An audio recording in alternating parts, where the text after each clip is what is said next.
मैं मीडिया के through I would like to thank each and every voter, हर एक व्यक्ति जिसने TT-ADC इलेक्शन में वोट किया है।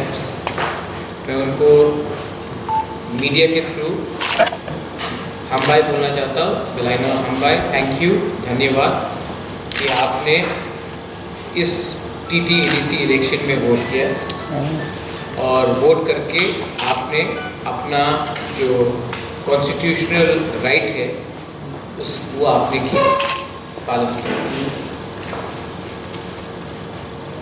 मीडिया से मैं एक बात बोलना चाहता हूँ कि ये जो पोलिंग टर्नआउट हुआ है त्रिपुरा में शायद पूरे इंडिया में अगर आप देखेंगे क्या हो रहा है बंगाल में, असम में, पुडुचेरी, तमिलनाडु में, तो त्रिपुरा में सबसे हाईएस्ट टर्नआउट हुआ है, वो भी TT-ADC इलाके में।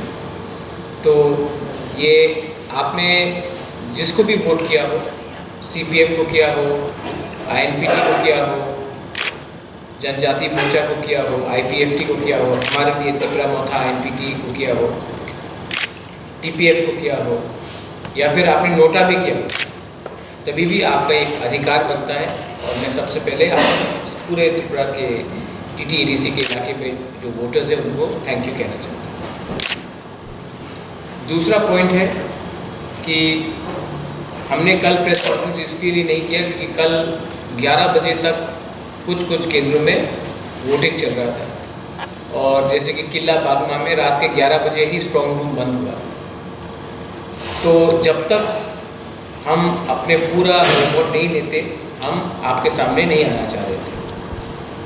तो इलेक्शंस में कुछ जगह में वायलेंस हुआ है, रिगिंग हुआ है, attempt to stop voters to go to cast the votes, ये भी हुआ है।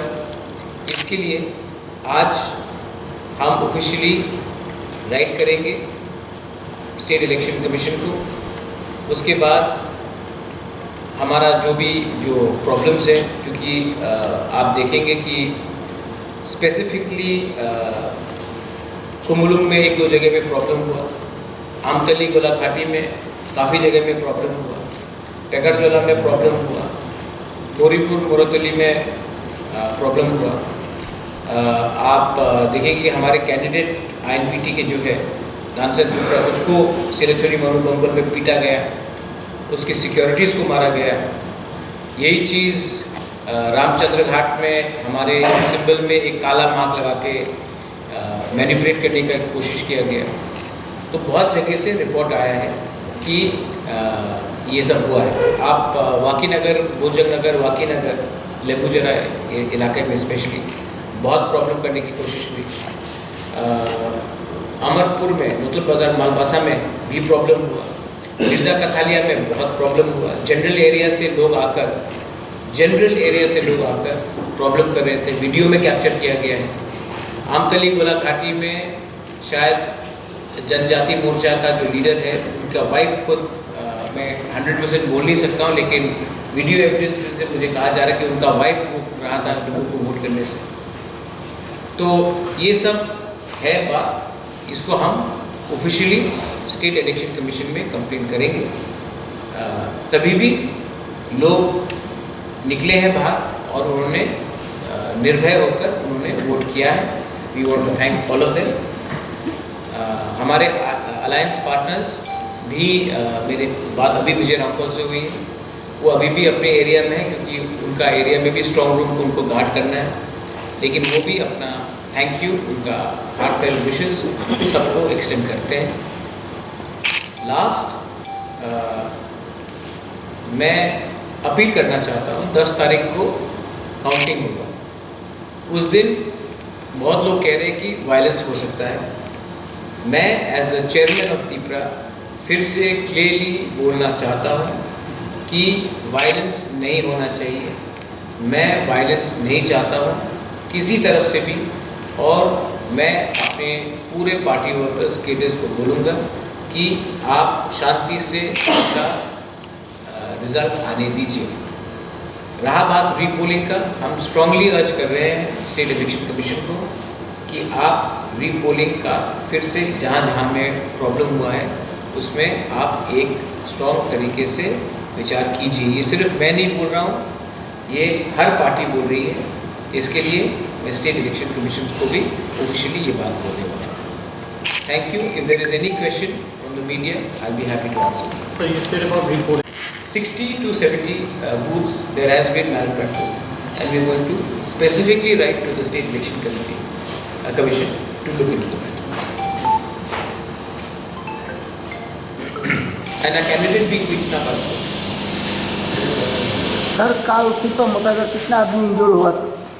बहुत इंजर्ड हुए हैं, बहुत लोगों को रोका गया। देखिए आज का ज़माना ये पुराना ज़माना जैसा नहीं है। बहुत लोगों ने ये जो हुआ है ये सोशल मीडिया में भी देखा है और बहुत लोगों के अगेंस्ट FIR भी फाइल किया गया है। मैं मीडिया को बोलता हूँ कि आप भी मालूम कीजिए कि किन किन लोगों के खिलाफ FIR फाइल किया गया है और जिनके खिलाफ भी किया गया है उनके खिलाफ कार्रवाई होनी चाहिए। Now that the polls are over, results आने वाला है, क्या लगता है त्रिपुरा कितना सीट से आएगा? अगर नहीं आएगा किसके साथ अलायंस हो सकता है, क्या हो सकता है? अलायंस का बात ही नहीं है। हमको फुल कॉन्फिडेंस है कि हम खुद पावर में आएंगे अपने अलायंस पार्टनर के साथ और हमारा फाइट हर जगह में, जहाँ तक मुझे लगता है, BJP के साथ है, CPM रनिंग में नहीं है। कल एक प्रेस कॉन्फ्रेंस में CPM के जो स्पोक्स पर्सन लेफ्ट फ्रंट के कन्वेनर उन्होंने कहा अगर ऐसा सिचुएशन आता है कि त्रिपुरा मोथा they fall short of the majority, they will think on extending the support to Tripura. Will Tripura go and talk with CPM? किसने ये बात किसने कहा है? विजेंद्र। तो विजेंद्र को एक्चुअली ऐसा करिए, मैं आप उसका नंबर मुझे दे दीजिए, मैं उसको SMS करता हूँ, वो डायरेक्टली मुझसे बात करें, ना कि through media. He can talk to me directly. अभी तक officially, unofficially, directly, indirectly, secretly कोई ऑफर मुझे किसी पार्टी से नहीं है। अगर ऐसा सिचुएशन आता है क्या त्रिपुरा मोथा कभी CPM के साथ बात करना चाहेगा? उनको अपना ऑफर देने दीजिए ऑफिशियल। थ्रू मीडिया में एक बात बोलना, तब मेरे फैमिली के ऊपर डायरेक्टली अटैक करना, पहले उनको अपना प्लान ठीक करने बोली। ऐसा तो नहीं हो सकता ना कि मेरे माँ को दंगा में डायरेक्टली इम्प्लिकेट किया गया है, उसके बाद मेरे संग अलायंस कैसे कर सकते हैं? मेरी माँ तो दंगा करती है। आप पहले अपना व्यू क्लियर कीजिए कि मेरा माँ राइटियर है या उसका बेटा के संग आपको अलायंस करना है। दो तरीके से बात नहीं होता है। आप अपना पॉइंट ऑफ व्यू पूरा क्लियर कीजिए ना, उसके बाद मुझसे बात कीजिए। विजेंद्र को जितेंद्र चौधरी से बात करने बोलिए मैंने। सर कल जो एडीसी एरिया में जो वोटिंग है हर जगह पे पुलिस का जो इंतज़ाम किया गया पूरा जो पुलिस इंतज़ाम किया गया है जी ड्यूटी में, आप क्या संतुष्ट है इसमें? नहीं, ऐसे कि आप प्रेस लोग यहाँ पे मेरे सामने 15 प्रेस लोग, दो ही आदमी सवाल पूछता है तो प्रेस ने काम किया कि नहीं किया वो अलग बात है ना। तो वहाँ में पोलिंग स्टेशन में 50 पुलिस आदमी है, लेकिन अगर दो ही आदमी डंडा लेके गुंडा को भगाएगा और 40 बैठ के रहेगा तो क्या होगा? तो मैं नंबर के बारे में बात नहीं कर रहा, मैं ये बोल रहा हूँ कि जब कोई गुंडागर्दी करता है तो पुलिस ने एक्शन लिया है कि नहीं लिया है। जो 60 से 70 बूथ के बारे में बात कर रहा हूँ उसमें पुलिस का प्रेजेंस था, लेकिन पुलिस ने ठीक तरीके से एक्शन नहीं लिया। प्रिसाइडिंग ऑफिसर ने ठीक तरीके से एक्शन नहीं लिया। तो सिर्फ पहुँच जाने से वर्दी लेकर काम नहीं होता। जब कोई कुछ गलत काम कर रहा है या कोई गुंडागर्दी कर रहा है तो आपका ड्यूटी होता है उनको पकड़ने के लिए। सर मैं लास्ट क्वेश्चन, आपने बोला कि त्रिपुरा मोथा में लेके आ सकता है, आपके पास सीनियर लीडर्स भी हैं, CM के रेस में कौन रहेगा ये बाद में डिसाइड होगा या आप ही रहेंगे? नहीं, वो तो क्लियर है। ये पूरा इलेक्शन मेरे नाम में लड़ा गया है, मेरे फेस में लड़ा गया है और हमने हम पब्लिक को इलेक्शन के पहले कुछ और बोलेंगे, इलेक्शन के बाद कुछ और बोलेंगे, ऐसा हम लोग का कोई वो नहीं है। आई एम द फेस, मैं हूँ और मैं ही बनूँगा। मैं क्यों इसमें मतलब कि आजकल थोड़ा फैशन हो गया है, जो पब्लिक कहेगी, जो वो कहेगा, जो इलेक्टेड, मैं ही फेस हूँ, मैं ही बनूँगा। सर अगर आप पावर में आया तो फर्स्ट काम क्या आप हाथ में लोगे एडीसी के लिए?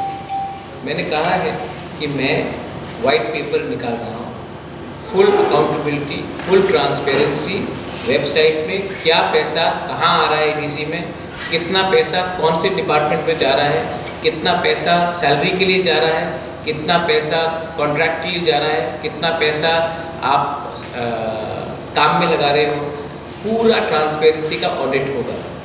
उसके बाद हम अपना की सेक्टर आइडेंटिफाई कर रहे हैं, health, education, connectivity and power.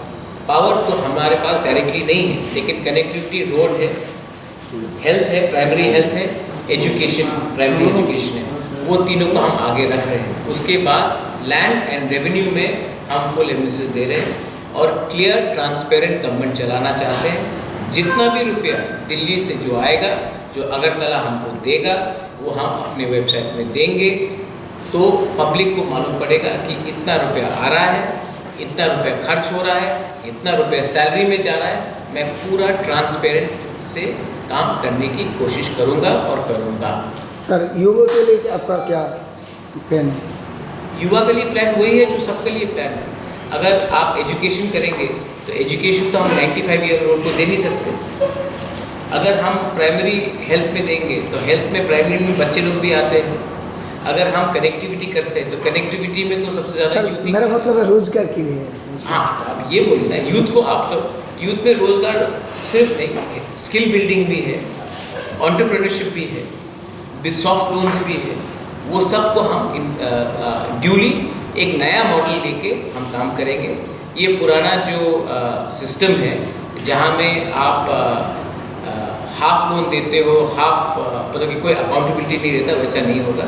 हम एंटरप्रेन्योरशिप को प्रमोट करना चाहते हैं और हम प्रॉपर स्किल बिल्डिंग देना चाहते हैं।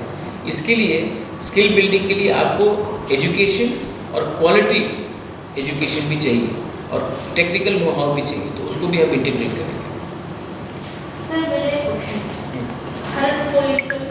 AIADMK मैडम पावर में आ जाए पूरे इंडिया में, चांसेस नहीं है, लेकिन अगर आ जाए, मैं आपको एक एग्जांपल दे रहा हूँ, और वो हमारा ग्रेटर ट्रिपल का डिमांड मान लेते हैं, तो मैं उनसे भी बात करूँगा। अगर समझिए कि कांग्रेस आ गया दिल्ली में और वो हमारा ग्रेटर ट्रिपल के बारे में बात मानता है, मैं उनसे भी बात करूँगा। और अगर बीजेपी रेडी है हमारा ग्रेटर ट्रिपल के लिए बात करने के लिए, तो मैं उनसे भी बात करूँगा। मैं अपने लाइन पे जाता हूँ, मेरा डिमांड है ग्रेटर ट्रिपल, जो हमें उस इशू में बात करने के लिए तैयार है, मैं उनसे बात करूँगा। राम मंदिर का डिमांड तो वन एंड ओनली था, आपने उनको क्यों नहीं बोला इतने साल से कि राम मंदिर one and only demand? One and only demand था ना बीजेपी का राम मंदिर। हम आएंगे तो आपने उनसे क्यों नहीं पूछा इतने साल तक? आपने कनेक्टिविटी के बारे में बात नहीं किया, आपने पानी के बारे में बात नहीं किया। हमारा मेन आइडियोलॉजिकल डिमांड यही है। तेलंगाना राष्ट्र समिति का मेन आइडियोलॉजिकल डिमांड तेलंगाना था। झारखंड मुक्ति मोर्चा का मेन डिमांड झारखंड स्टेट था।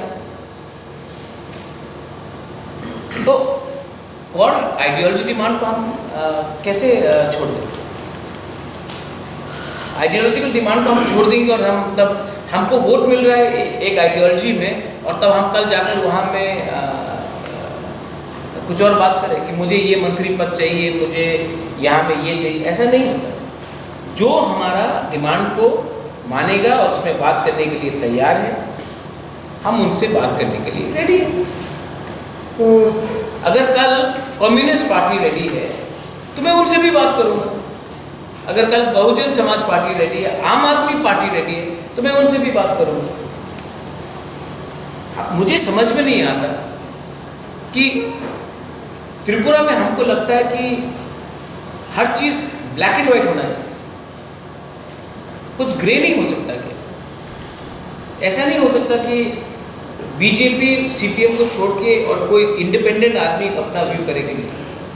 ऐसा तो नहीं है ना कि मुझे धर्मेंद्र और अमिताभ बच्चन की पिक्चर हर फ्राइडे को देखना है, शायद मुझे इंडिपेंडेंट पिक्चर भी देखना है। तो ये जो सवाल, I am not specifically speaking about you, और ये सवाल मेरे पास बहुत बार आ चुका है कि आप बीजेपी के संग हैं या सीपीएम के संग। मैं क्यों दोनों के संग रहूं? जो मुझसे रेडी है मेरा डिमांड में विचार करने के लिए, मैं उनके संग बात करूंगा। इसमें सोचने का क्या है? इसमें मुझे समझ में नहीं आ रहा। आप क्या पाकिस्तान के साथ हो या इंडिया के साथ हो या बांग्लादेश? अरे कोई इंडिविजुअल भी तो एक ओपिनियन रख सकता है, एक पार्टी का इंडिविजुअल स्टांस भी तो हो सकता है। यही मेरा आने वाले असम लोकल बॉडीज में कांटेस्ट करने वाला है। जी, मैंने सोचा है कि 1-2 यंग पत्रकार को भी एक चांस दूँ, शायद आपको भी मैं ऑफर कर सकता। नहीं, सीरियसली क्यों नहीं लड़ूँ? क्यों त्रिपुरा में था जहाँ अगरतला में इतना हमारे इंडिजिनस लोग हैं, हम क्यों नहीं लड़े? और उसका ये मतलब नहीं कि सिर्फ इंडिजिनस को टिकट दे, कोई दूसरा भी हो जो हमारे इशू से सिंपैथाइज करता हो, जो हमारे लोगों के साथ जुड़ा मिला हो, मैं उनको क्यों मौका नहीं दूँ? क्यों नहीं लड़ूँ? एकदम लड़ेंगे। और लड़ेंगे भी तो वोट काटने के लिए नहीं, लड़ेंगे भी तो जीतने के लिए लड़ेंगे।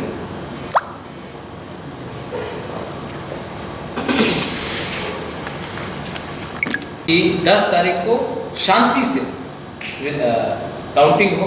हम नहीं चाहते हैं कि इलेक्शन के बाद कोई वायलेंस हो, कोई दंगा हो, और जो कॉमन पीपल है जिसका कोई पॉलिटिक्स से लेना देना नहीं है, आपने वोट किया बस, आपका कोई पार्टी होल्डर नहीं है, पोजीशन होल्डर नहीं है, उनको कष्ट नहीं होना चाहिए। 10 तारीख को इलेक्शन खत्म होने के बाद हमने ये भी देखा है कि त्रिपुरा में कोरोना बढ़ रहा है और हम स्टेप्स नहीं ले रहे, तो हमको लगता है कि इसका भी हमको अभी ध्यान देना चाहिए। 2 तारीख के बाद पश्चिम बंगाल में इलेक्शन खत्म होगा, उसके बाद पूरा इंडिया लॉकडाउन करने से शायद देरी हो सकता है। इसके लिए हमें 10 तारीख के बाद बहुत रिस्पॉन्सिबली काम करना है, एक संग होकर काम करना है, तू मैं नहीं, एक सिंगल यूनिट करके। कोरोना मुझे मेरे पार्टी वर्ग को भी लगेगा, बीजेपी को भी लगेगा, सीपीएम को भी लगेगा, कांग्रेस के भी 2-3 लोग जो बचे कुचे हैं उनको भी लगेगा। इसके लिए हमें ये सब एक संग ही टैकल